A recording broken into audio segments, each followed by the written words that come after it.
Hello दोस्तों, सबको मेरा नमस्कार। बच्चों, आज हम सेंटेंस इंप्रूवमेंट पर कुछ क्वेश्चंस करने वाले हैं। काफ़ी इंपॉर्टेंट सेशन रहेगा।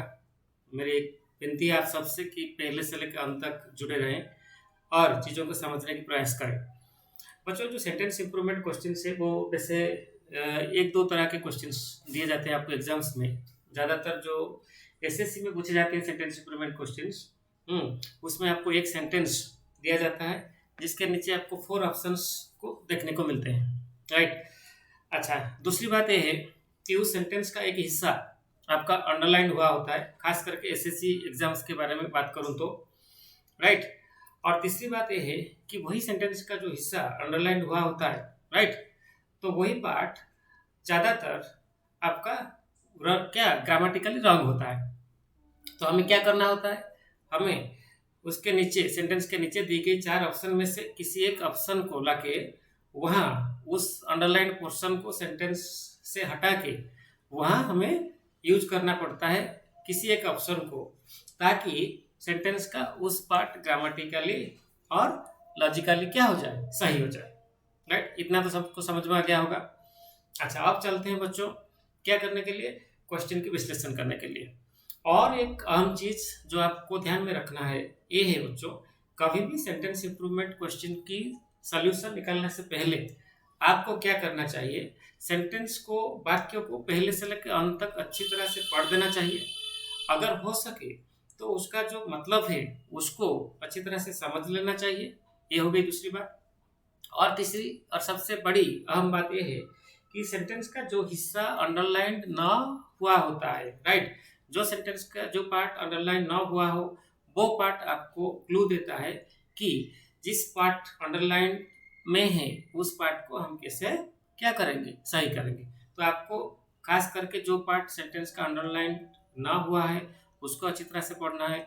वहां से क्लू लेके आपको क्या करना है, सेंटेंस की जिस हिस्सा में अंडरलाइन हुआ है तो उस पार्ट को आपको करेक्ट करना है, राइट। चलो चलते हैं सेंटेंस की ओर। देखिए यहाँ लिखा हुआ है क्वेश्चन नंबर 1 में, द स्टूडेंट वाज अफ्रेड। छात्र क्या करके छात्र का क्या हुआ था, वो डर गया था। जो छात्र था, छात्र के बारे में बात हो रहा है, वो डर गया था। इसके बाद जो लिखा गया है वो पार्ट वो काफी अहम है, काफी इंपॉर्टेंट है हमारे लिए। ओके, तो जो लेस्ट लिखा है बच्चा यहाँ, लेस्ट, राइट, लेस्ट एक कंजंक्शन है। मैं आपको सबको बोल देना चाहूंगा कि जो लेस्ट है एक कंजंक्शन है, ओके। और इंग्लिश व्याकरण में कभी भी आपको एक सेंटेंस में लेस्ट लिखा होता अगर नजर आता है तो हमेशा आपको एक चीज ध्यान में रखना है कि उसके बाद हमें शुड का यूज करना पड़ेगा, ओके, शुड का प्रयोग करना पड़ेगा। Lest is always followed by should, इतना आपको ध्यान में रखना चाहिए। तो सेंटेंस का मतलब ओवरऑल क्या है, वो ये बोलना चाहता है कि छात्र डर गया था ये सोच के, ओके, कि कदाचित वो परीक्षा में असफल हो जाए, राइट। ये सोच के वो डर गया था कि कदाचित ऐसा क्यों ना हो कि वो परीक्षा में असफल हो जाए। तो अभी हमें क्या करना पड़ेगा, ये तो हो गया मतलब। और मैं अभी आपको और एक इम्पोर्टेंट चीज बोल दिया कि लिस्ट के बाद हमेशा शुड का यूज होता है, राइट। तो हमें अभी ऑप्शन को जाना है और उस ऑप्शन को चुनना है जिस ऑप्शन में शुड के साथ, राइट, शुड के साथ। देखिए पहली चीज तो है लिस्ट, शुड, लिस्ट के बाद शुड का प्रयोग होता है, राइट। तो शुड क्या हो गया, शुड हो गया आपका एक मोडल ऑक्सिलरी। और हम सबको पता है कि मोडल ऑक्सिलरी अगर सेंटेंस में दी गई है तो उसके बाद हमें वर्ब का फर्स्ट फॉर्म यूज करना चाहिए, राइट। तो अब कुल मिला के हमें इतनी समझ में आ गई कि हमें उस ऑप्शन को चुनना है जहां शुड का प्रयोग हुआ है और उसके साथ साथ उसके बाद आपको V1 यूज होता हुआ नजर आ रहा है, राइट। अच्छा, तो अभी चलते हैं ऑप्शन नंबर 1 की ओर। आप देख सकते हैं यहाँ अच्छी तरह से कि यहाँ शुड लिखा हुआ है और शुड के बाद फेल, फेल जो कि वर्ब का क्रिया का पहली रूप है उसको भी लिखा गया है अच्छी तरह से। तो फिर ये ऑप्शन बिल्कुल सही है, हमें कोई परेशानी नहीं होनी चाहिए, राइट। अच्छा, तो अब हम चलते हैं दूसरे ऑप्शन की ओर और देखते हैं कि उन ऑप्शंस को हम क्यों और कैसे हटा सकते हैं क्या सेंटेंस से। चलिए, मतलब कॉन्टेक्स्ट से। ये जो दूसरा ऑप्शन लिखा हुआ है बच्चों, आप देख सकते हैं यहाँ यहाँ विल और फेल लिखा हुआ है। हमें क्या चाहिए? शुड चाहिए। क्यों चाहिए? क्योंकि सेंटेंस में जिस पार्ट अंडरलाइन नहीं हुआ है वहाँ लेस्ट का यूज हुआ है। ओके, और एक चीज हमें पता चल गया कि लेस्ट के बाद हमेशा हमें शुड का क्या प्रयोग करना चाहिए। तो फिर दो ऑप्शन नंबर जो दो है टू, वो कट गया या एलिमिनेट हो गया क्योंकि वहाँ विल फेल लिखा हुआ है। राइट। अच्छा, अब चलते हैं ऑप्शन नंबर 3 की ओर। आप देख सकते हैं मैं अभी बोल रहा था आपको कि हमें जो स्ट्रक्चर चाहिए, जो वही ऑप्शन चाहिए जिसमें शुड के बाद वर्ब का फर्स्ट फॉर्म का यूज हुआ हो। तो अभी देखिए यहाँ बी और फीलिंग का यूज हुआ है, तो इसीलिए इसको भी हम हटा देंगे सेंटेंस से, मतलब कॉन्टेक्स्ट से। राइट। तो कुल मिला के अब तक हमने दो ऑप्शंस को एलिमिनेट कर चुके हैं। अब रहा नो इम्प्रूवमेंट। नो इम्प्रूवमेंट बच्चे, ये जो नो इम्प्रूवमेंट दिया गया है ये सेंटेंस का वही पार्ट है जो अंडरलाइन पोर्शन में है। ओके, जो अंडरलाइन किया हुआ है। तो यहाँ देखिए आप लोग, शुड बी फेल्ड जो है मोडल, शुड तो मोडल हो गया। मोडल के बाद कभी भी आपको बी और उसके साथ अगर V3 यूज होता हुआ दिखाई दे रहा है ना, तो आपको समझ में आ जाना चाहिए कि ये पासिव स्ट्रक्चर है। अगर आप पासिव स्ट्रक्चर को यूज करेंगे तो सेंटेंस का जो मतलब है वो पूरा क्या हो जाएगा? चेंज हो जाएगा और गलत हो जाएगा। राइट। तो अगर आप ऐसे देखेंगे यहाँ should plus B plus V3 को यूज करके, तो इसका मतलब हो जाएगा सेंटेंस का कि छात्र क्या हो गया? डर गया ये सोच के कि उसको फेल कर दिया जाएगा, उसको असफल कर दिया जाएगा। तो कोई एक छात्र को क्यों असफल करेगा? राइट। तो हमें अगर यहाँ हम बात करेंगे किसकी?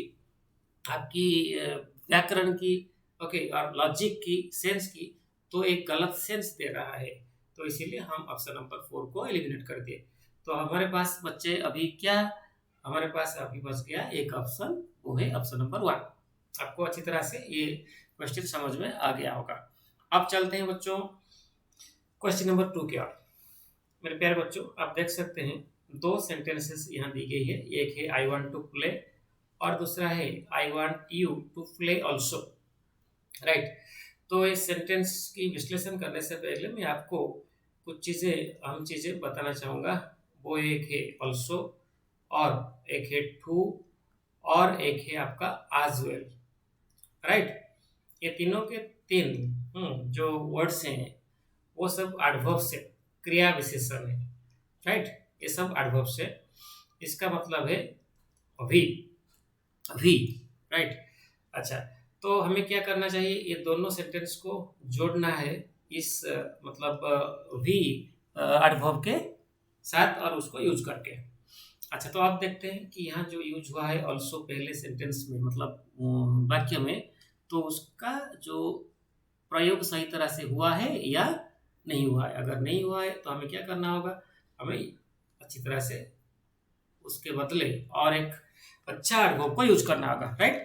अच्छा बच्चों, तो आप चलते हैं। देखिए ऑल्सो कब यूज करना है, टू कब यूज करना है और आज वेल कब यूज करना है। यहाँ और एक चीज आपको याद रखना है कि आज वेल इज डिफरेंट फ्रॉम आज वेल आज। आज वेल एक एडवर्ब है, आज वेल आज एक फ्रेज प्रीपोजिशन है। आज वेल के बाद अगर आज का यूज हुआ है तो फिर वो हो गया एक फ्रेज प्रीपोजिशन। राइट। उसका यूज मतलब व्यवहार अलग तरीके से होगा। पर अगर आज लास्ट में यूज नहीं हुआ है तो वो जो पार्ट बच गया उसको बोलेंगे एडवर्ब। राइट। अच्छा, ये जो आज वेल है वो एक एडवर्ब है जिसको हम फॉर्मल और ऑफिशियल कॉन्टेक्स्ट में एक वाक्य की अंत में यूज करते हैं। ओके। अच्छा, एक ऑफिशियल कॉन्टेक्स्ट में एक वाक्य की अंत में यूज किया जाता है आज वेल को। राइट। ठीक वैसे एक वाक्य की लास्ट पार्ट में यूज करते हैं टू को, पर कॉन्टेक्स्ट अगर इनफॉर्मल हो, अगर फॉर्मल कॉन्टेक्स्ट दी गई है, कुछ ऑफिशियल कॉन्टेक्स्ट दी गई है, हाँ, तो फिर कुछ काम काज ऑफिशियल जो होते हैं उसके बारे में बताया जा रहा है, तो फिर आप एक वाक्य के अंत में आज वेल को यूज कीजिएगा। और अगर बात हो रही है किसी इनफॉर्मल कॉन्टेक्स्ट की और अंत में हमें यूज करना होगा किसी एडवर्ब को, तो तब आपको यूज करना होगा किसको? टू को। राइट। और ये जो बच गया ऑल्सो, हमेशा याद रखें ऑल्सो को हमें एडजेक्टिव, ओके, बिफोर एक सेंटेंस में बिफोर एडजेक्टिव्स और किसको? हमारा मेन वर्ब, मेन वर्ब से पहले यूज किए करते हैं किसको, ऑल्सो को। अच्छा, तो इतना अगर आपको समझ में आ गया तो आप देख सकते हैं यहाँ जिस कंटेक्स्ट के बारे में बात हो रही है वो काफ़ी मतलब इनफॉर्मल है। बिल्कुल फॉर्मल कंटेक्स्ट नहीं है। ओके, किसी काम काज ऑफिस में बैठ के होने की बात नहीं हो रही है। तो आप क्या बोला जा रहा है यहाँ कि आई वांट टू प्ले, ये बताया जा रहा है यहाँ, ये कहा जा रहा है कि मैं खेलना चाहता हूँ और मैं चाहता हूँ कि आप भी खेलें। Right, very simple. मैं खेलना चाहता हूँ और मैं चाहता हूँ कि आप भी खेलें। तो यहाँ खेल कूद की बात हो रही है बच्चों। तो यहाँ जो ऑल्सो लिखा गया है लास्ट में, तो आपको पता चल गया होगा ऑलरेडी कि ये गलत है। तो इसके जगह हमें क्या लिखना होगा बच्चे, हमें लिखना होगा टू। राइट, तो अभी यहाँ आप टू लिख लीजिए जो कि आपका ऑप्शन नंबर 2 में दिया गया है। राइट, वो सही है। और जो बाकी ऑप्शंस बच गए हैं वो गलत है और उनको हम आराम से हटा सकते हैं। देखिए यहाँ लिखा गया है प्ले आज वेल। आज वेल का यूज हुआ है जबकि कॉन्टेक्स्ट एक्चुअली इनफॉर्मल है। तो इसको हमने हटा लिया। ऑप्शन नंबर 3 में फॉर प्लेइंग ऑल्सो, ऑल्सो को देखिए एक सेंटेंस की अंत में आप यूज नहीं कर सकते, मैं आपको अभी अभी बोला। तो ऑप्शन नंबर 3 हट गया। और जो नो इम्प्रूवमेंट पार्ट वाला है जो सेंटेंस में दी गई है, नो इम्प्रूवमेंट पार्ट वो है जो सेंटेंस में दी गई है आपको। ओके, तो सेंटेंस में आपको ऑल्सो दिया गया है। ऑल्सो एक्चुअली आप सेंटेंस की अंत में यूज नहीं कर सकते। तो ये वाला पार्ट खत्म हो गया। खत्म हो गया मतलब एलिमिनेटेड हो गया। ओके, तो अभी हम चलते हैं क्वेश्चन नंबर 3 की ओर। बहुत अच्छा और सिंपल क्वेश्चन है। यहाँ लिखा गया है कि he showed me to stitch the cloth. Okay, वो मुझे दिखाया कैसे कपड़े सिलाते हैं। राइट, वो मुझे दिखाया कैसे कपड़े सिलाते हैं। काफी आसान क्वेश्चन है। यहाँ शोड जो है आपका ट्रांजिटिव वर्ब है, उसके बाद ऑब्जेक्ट दे रखी है मी, ये आपका ऑब्जेक्ट है। और यहाँ से लेके जो अंत तक पार्ट है उसके अंदर जो आएगा हम जो वर्ड वो है हाउ। हाउ का मतलब है कैसे। तो वो मुझे दिखाया, क्या दिखाया कि कैसे कपड़े सिलाई करते हैं। राइट, तो यहाँ आप आराम से देखिए जिस ऑप्शन में हाउ दिया गया है वही ऑप्शन आपका ग्रामेटिकली एंड लॉजिकली सही हो जाएगा, बाकी ऑप्शंस आराम से हट जाएंगे। तो देखिए आप क्वेश्चन नंबर मतलब ऑप्शन नंबर 1 में टू मी तो दे रखा है पर टू स्टिच लिखा गया है यहाँ, तो यहाँ हाउ नहीं है। हाउ का यूज यहाँ नहीं किया गया है, तो ऑप्शन नंबर 1 हट गया। अब बचा आपका क्या, ऑप्शन नंबर 2। मी के बाद आराम से आप देख सकते हैं यहाँ हाउ का इस्तेमाल हुआ है, यूज हुआ है अच्छी तरह से। हाउ के बाद 2 + V1 टू स्टिच, जिसका मतलब है सिलाई करना, वो दिया गया है। तो ये ऑप्शन क्या हो गया, बिल्कुल सही है, आराम से रख सकते हैं, कोई दिक्कत नहीं। ऑप्शन नंबर 3 में क्या है, फॉर मी के बाद व्हेन लिखा गया है जो कि सरासर गलत है, उसको हम हटा दिए। और नो इम्प्रूवमेंट पार्ट जो आपको सेंटेंस में अभी बता रहा था वहाँ हाउ का यूज होता हुआ कहीं दिखाई नहीं दे रहा है। तो इसीलिए हमें क्या करना होगा, जिस ऑप्शन में हाउ का यूज हुआ है वो सही रूप से हुआ है और उसको हमको क्या चुनना होगा। तो ऑप्शन नंबर 2 क्वेश्चन नंबर 3 हो गया आपका आंसर। अच्छा, अब चलते हैं बच्चों क्वेश्चन नंबर 4 की ओर। ये बहुत अच्छा क्वेश्चन है। यहाँ ये बताया जा रहा है कि would you be so good to post my letter. Right, आप देख सकते हैं एक प्रश्नवाचक मतलब चिन्ह संकेत के साथ सेंटेंस का क्या एंड हुआ है। तो एक इंट्रोगेटिव सेंटेंस है। और हमें पता है कि इंट्रोगेटिव सेंटेंस की जो अंत होती है वो होती है मतलब क्वेश्चन मार्क से। ये सेंटेंस में ये कहा गया है कि would you be so good to post my letter, क्या आप इतने अच्छे होंगे ताकि मेरे जो पत्र हैं उसको आप पोस्ट कर सकेंगे। राइट, तो एक्चुअली जो इस सेंटेंस को यूज किया हुआ है, हाँ, वो बंदा ये बोलना चाहता है कि वो एक्चुअली किससे विनती कर रहा है कि कृपया आप मेरे लेटर को पोस्ट कर दीजिए। राइट, तो यहाँ आपका जो करेक्ट ऑप्शन है वो है ऑप्शन नंबर 1। मैं आपको यहाँ बोलना चाहता हूँ इसका यूज सो एज टू। सो के बाद आ जाता है और उसके बाद जब टू का यूज होता है उसका मतलब है ताकि। ताकि, राइट, आप क्या मतलब इतने अच्छे होंगे ताकि मेरे पोस्ट लेटर को पोस्ट कर पाएंगे, उस सेंस से मतलब यहाँ दिया गया है। और यहाँ स्पीकर क्या कर रहा है, जिसको पोस्ट करने के लिए बोल रहा है वो एक्चुअली वाकई विनती कर रहा है उसका लेटर को पोस्ट करने के लिए। तो यहाँ देखिए आप सो के बाद आ गया आज, उसके बाद टू आ गया, टू के बाद हमें वर्ब की फास्ट फॉर्म यूज करनी होती है और यहाँ वर्ब का फास्ट फॉर्म दिया गया है। तो ऑप्शन नंबर 1 हो गया आपका सही आंसर। जो ऑप्शन नंबर 2, 3 और 4 की ओर चलते हैं अभी और देखते हैं कि वो क्यों गलत है। एक्चुअली वजह क्या है जिस वजह से हम उनको निकाल दे रहे हैं अभी सेंटेंस के कॉन्टेक्स्ट से। देखिए बच्चों, बहुत इंपॉर्टेंट चीज ये है कि दैट के बाद आपका आज का इस्तेमाल कभी नहीं होता है। बहुत अहम चीज मैं अभी बोल रहा हूँ आपको। हाँ, काफी इंपॉर्टेंट है एग्जाम्स के पॉइंट ऑफ व्यू से और आपको दिमाग में रखते हुए इसको चलना है। दैट के बाद कभी आज का यूज नहीं होता है। ये गलत हो गया, एलिमिनेटेड हो गया। ठीक ठीक उसी तरह थू के बाद दैट का यूज नहीं होता है। तो क्वेश्चन नंबर मतलब ऑप्शन नंबर 3 को हमने एलिमिनेट कर लिया और हमारे पास रहा क्या, 4, नो इम्प्रूवमेंट। नो इम्प्रूवमेंट जो कि सेंटेंस में दी गई है, सो के बाद हमें आज का प्रयोग करना जरूरी है। सो आज टू का मतलब रहता है कि ये मीनिंग यहाँ से नहीं आ रहा है क्योंकि यहाँ आज का यूज नहीं हुआ है। तो इसीलिए हम ऑप्शन नंबर 4 को भी एलिमिनेट कर दिए। क्लियर। तो हमारे पास बचा ऑप्शन नंबर 1 जो कि ग्रामेटिकल व्याकरण रूप से और आपका मतलब लॉजिकल रूप से भी सही है।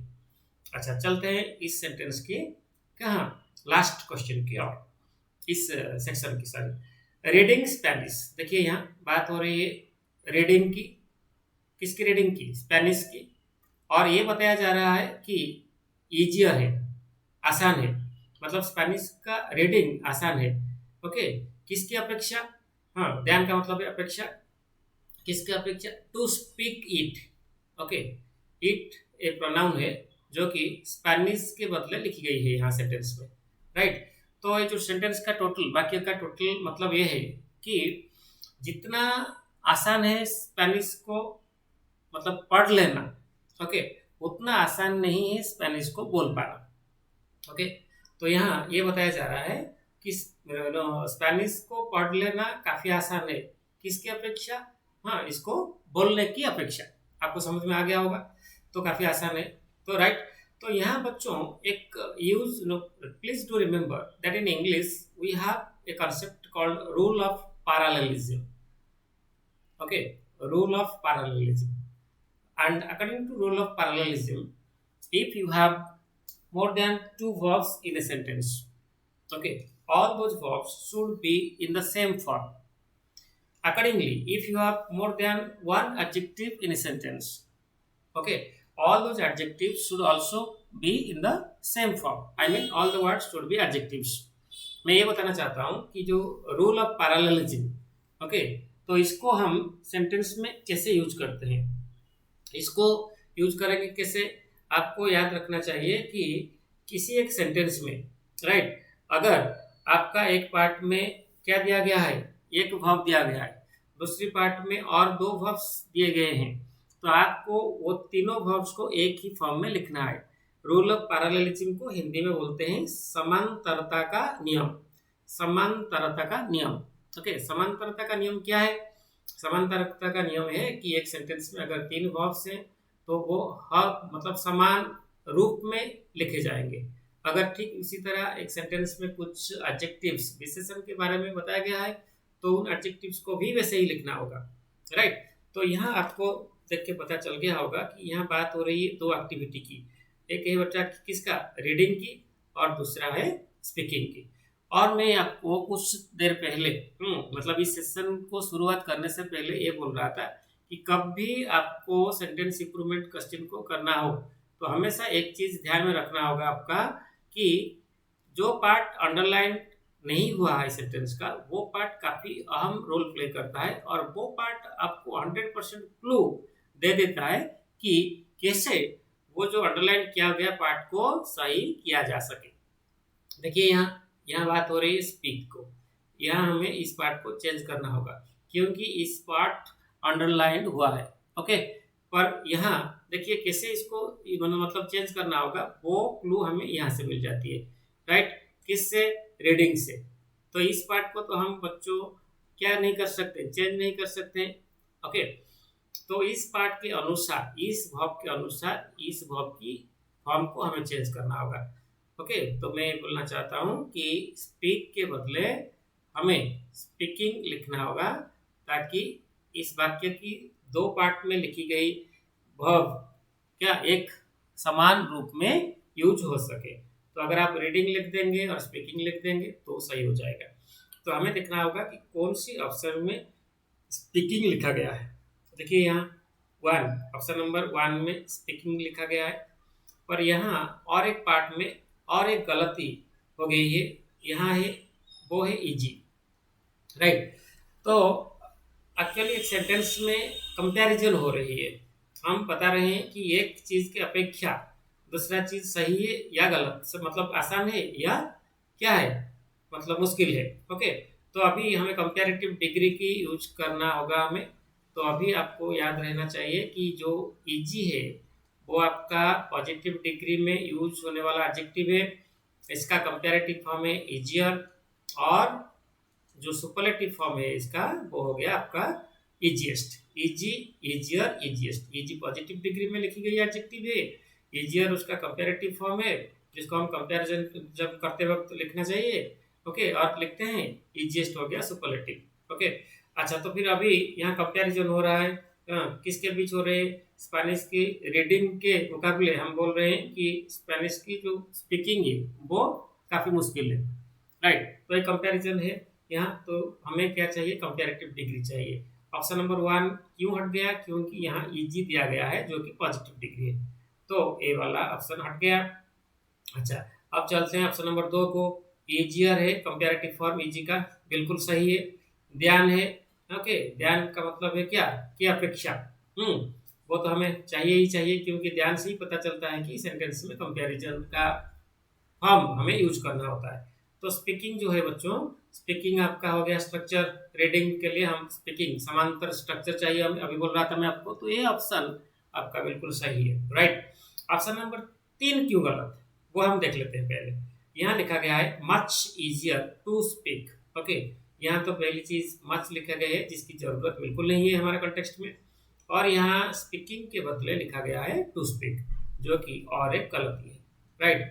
तो ऑप्शन नंबर वन हट गया, तीन को हमने एलिमिनेट कर लिया अभी, और चार जो कि नो इम्प्रूवमेंट है। अभी मैं बोल रहा था नो इम्प्रूवमेंट पार्ट वो होता है जो सेंटेंस में दी जाती है, राइट। तो सेंटेंस में क्या दिया गया है यहाँ देखिए, इजियर ध्यान, इजियर ध्यान, इजियर ध्यान तक, वो बिल्कुल पार्ट हाँ बिल्कुल सही है, हाँ कोई दिक्कत नहीं, इजियर सही है, ध्यान सही है। पर इस पार्ट को जैसे कि मैं अभी बोला आपको, टू स्पीक इन्फिनेटिव में ना लिख के आपको क्या लिखना होगा? स्पीकिंग लिखना होगा। ओके, ऑलरेडी मैं यहाँ लिख चुका हूँ, राइट। तो इस हिसाब से अगर देखेंगे तो आपका ऑप्शन नंबर जो दो है वो बिल्कुल सही हो जाएगा।